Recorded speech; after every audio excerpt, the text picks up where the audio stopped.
Boshlandi. Assalomu alaykum aziz ijtimoiy tarmoq foydalanuvchilari. O'zbekiston Respublikasi fuqarolari Andijon shahridan 3-kichikdaqa birinchi kooperativ ko'p qavatli uyni oldidan 24-mart kuni gapiramiz. Andijon shahar hokimligini o'yinlarini yana bitta ko'rinishi bu. Ya'ni 3-kichikdaqada birinchi kooperativda 53-kvartira bu uy-joy Bobur uy-joy mulkdorlar shirkati xususiy mulkdorlar kooperativ uylarni shirkati bo'lgan. Ancha vaqtdan SSR paytdan beri. Xullas shuni bosh ofisini hokimiyat prosta tortib olyapti.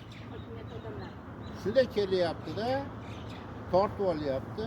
Mana hamma narsasini shart ko'chaga tashlab yuboryapti. Andijon shahar hokimi Abdurahmonovga aytganman shaxsan, unaqa qila olmaysan. Senlarda huquqiy yo'q, senlarda bilimi yo'q. Nimaga birovlarni xususiy uyini o'zingga tortib olyapsan desa, yo'q, qaror ham chiqarib olyapti. Birinchi qarori o'zini помощниgiga chiqarib olyapti. Mumkin emas bu. Qanaqa qilib xususiy uylarni o'zlariga tortib olayotganini tushunmaymiz. Mana endi mana mulkdorlar shirkatini raisi Maryam bo'lgan narsalarni aytdi. Yaqinroqdagi ovozi eshitilmay qoladi. Nima bo'ldi? Nimaga ko'chada narsalaringiz yotibdi? Kim kelib buni qildi? Aytyapsiz, meni urib qo'limdan narsalarni olishdi. O'tgan yili qo'limdan urib, bularga shahar hokimiga xizmat qiladigan laychalari Zita demoqlik Danaxon degan hech kimni yoniga priyomnikni ham kiritmaydi, hokimlarga xizmat qiladi, haydaydi.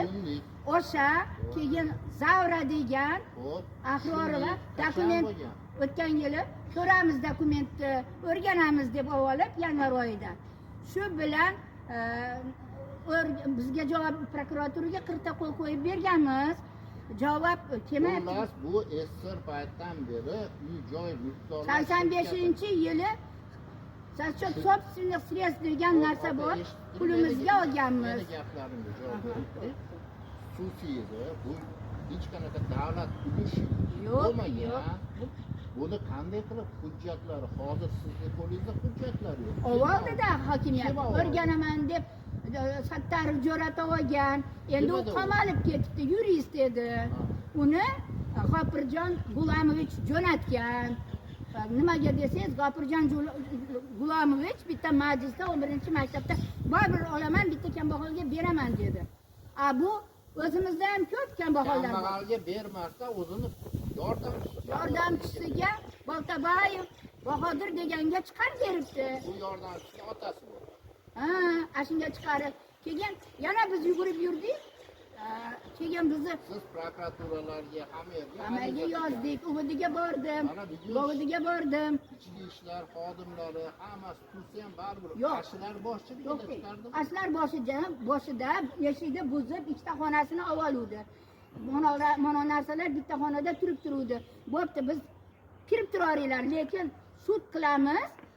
Baribir chiqasizlar deb qo'yganmiz. Bunga tegmaydi degan uchastkoviy Bekzod degan. Bunga hujjatlarni ovoring.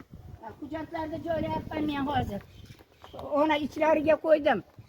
Hammasi Kompyuterlar, respublika bayroqlarini ham yerga tashlab yuborishdi. Men oldim tashlab. Mana ko'rsataman. Bayroqlarimiz yerda yotibdi. Bizdan qonun talab qilyapti, lekin o'zlarida qonun bilan ishlashmayapti. Kerakcha bo'ldi. To'xtang. Nima dedingiz opa hozir? Nima? Keling opa, siz ham ko'rdingizmi shuni? Ko'rdim, ko'zim bilan. Nimalar? Sumkalarga oldik. Bizdan hujjat ko'rsatinglar. Keyin bo'pti, mayli chiqarib olishga haqqinglar bor. Qani hujjatinglar? Nimaga pechatlangan xonani bo'shatib egasiz? Speskangiz yo'q. U yerda nima bor, nima yo'q? Kim javob beradi desak, biz bu bunaqani bajaryapmiz. Tepadagilarni buyrug'i. Biz oddiy odammiz, bajaryapmiz deb kelyapti-da, hamma yoqni olib chiqib tashlayapti.